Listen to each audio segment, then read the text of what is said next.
اعوذ باللہ من الشیطان الرجیم بسم اللہ الرحمن الرحیم کل نفس ذائقۃ الموت۔ میرے پیارے ہم سفر بھائیوں بہنوں، یہ آج وقت ہم نے سفر اکٹھا گزارا ہے۔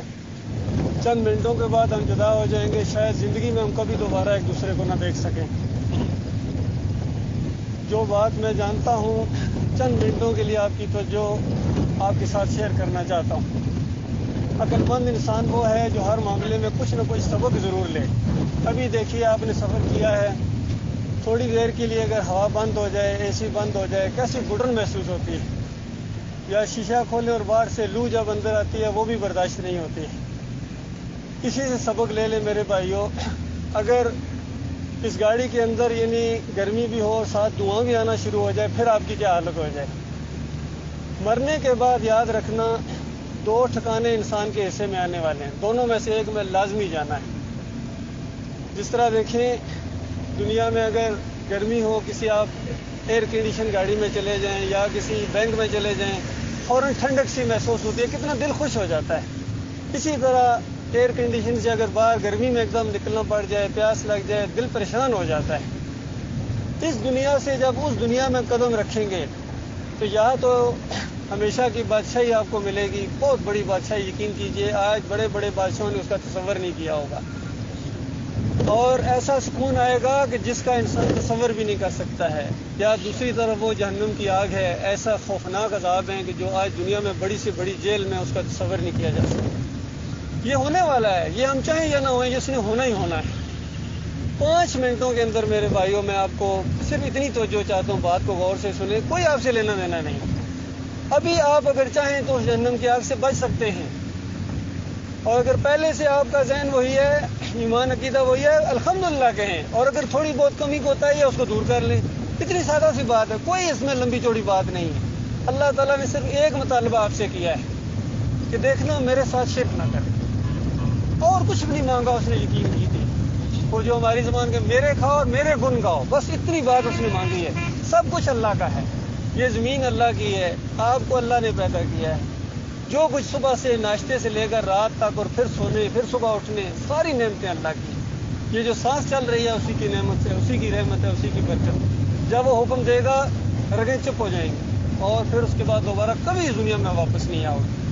اور اس وقت ہر انسان یہ بات مان جاتا ہے کہ اللہ تو وحدہ لا شریک ہے، تیرا کوئی شریک نہیں ہے۔ فرعون بھی مان گیا تھا، نمرود بھی مان گیا تھا، لیکن اس وقت کا ماننا منہ کے اوپر دے مارا جاتا ہے۔ آج مانیے کہ اللہ تو اکیلا معبود ہے۔ یہ کلمہ جو پڑھتے ہیں میرے بھائی، یہ پورے قرآن کا نچوڑ ہے، یقین کیجیے، وہ پورے قرآن کا نچوڑ ہے۔ پورا قرآن اسی کلمے کی تفسیر ہے، لیکن افسوس کہ ہم بھول گئے، ہماری توجہ ادھر نہیں ہے، بلکہ بلا دیا گیا ہے ہمیں۔ دانستہ ہمیں ایسے لیڈر ملے ہیں، مذہبی بھی اور دوسرے بھی، جنہوں نے اس کلمے سے آپ کو پھیر دیا ہے۔ یہ جو ہمارا آخری سہارا تھا، لا الہ الا اللہ محمد رسول اللہ۔ یقین کیجئے میرے بھائیوں، نماز، روزہ، حج، زکوٰۃ، خیرات بہت بات کی باتیں ہیں، پہلے یہ ہے، یہ پہلی اینٹ ہے۔ اگر یہ ٹیڑھی ہو گئی آپ کی بنیاد کبھی اوپر نہیں جائے گی، اور اگر یہ مضبوط ہے تو یقین کیجئے آپ اپنی عمارت کو، اعمال کی عمارت کو جہاں تک بھی لے جائیں گے کبھی نہیں گرے گی۔ اس کو تھوڑا سا سمجھ لینا ہے، لا الہ الا اللہ محمد رسول اللہ، کہ اللہ کے علاوہ کوئی معبود نہیں ہے۔ دیکھو معبود بھی عربی کا لفظ ہے، الہ بھی عربی کا لفظ ہے، عربی ہماری زبان نہیں ہے۔ یہی کلمہ جب نبی صلی اللہ علیہ وآلہ وسلم نے اپنی قوم کے اندر پڑھا تھا تو وہاں ریئیکشن کیا ہوتا تھا؟ یہی وہ کلمہ ہے جو نوح علیہ السلام نے جب پڑھا تھا، 950 سال صبح شام کی دعوت اپنی قوم کے اندر، کتنے لوگ ساتھی بنے تھے، صرف کشتی میں بیٹھنے کے قابل ہوئے تھے۔ اس کشتی کے اندر اندازہ لگائیے، ہر چیز کا ایک جوڑا رکھا گیا، کتا، بلی، اور ہر چیز رکھی گئی، لیکن نہیں بیٹھ سکتا ہے تو سید زادہ نہیں بیٹھ سکتا ہے، نوح علیہ السلام کا بیٹا نہیں بیٹھ سکتا ہے، نوح علیہ السلام کی بیوی نہیں بیٹھ سکتی ہے۔ کیوں؟ یہاں ایمان کا معاملہ ہے کہ جس نے اس کلمے کو مانا ہے، لا الہ الا اللہ، اس دور کا کلمہ یہ تھا، لا الہ الا اللہ، نوح رسول اللہ، بس یہ مان لو اتنی بات کہ نوح اللہ کے رسول ہیں اور اللہ کے علاوہ کوئی معبود نہیں ہے۔ وہ قوم 5 الہوں کو پکارتی تھی، اور بخاری کی روایت کے اندر آتا ہے وہ 5 جو الہ تھے جن کا سورہ نوح کے اندر نام ذکر آیا، خود اپنے گھروں میں جو قرآن رکھا وہ پڑھ لیجئے۔ سورہ نوح کے اندر 5 اولیاء اللہ، نیک لوگ، صالحین تھے، نیک بندے تھے، مر گئے جب ان کی قبروں کے اوپر لوگ وابستہ ہو گئے، وہاں انہوں نے سب کچھ وہی کیا ہے جو آج ہماری قوم قبروں کے ساتھ کر رہی ہے۔ چادریں چڑھا رہے ہیں، ماتھے ٹیک رہے ہیں، سجدے ہو رہے ہیں، رکوع ہو رہے ہیں،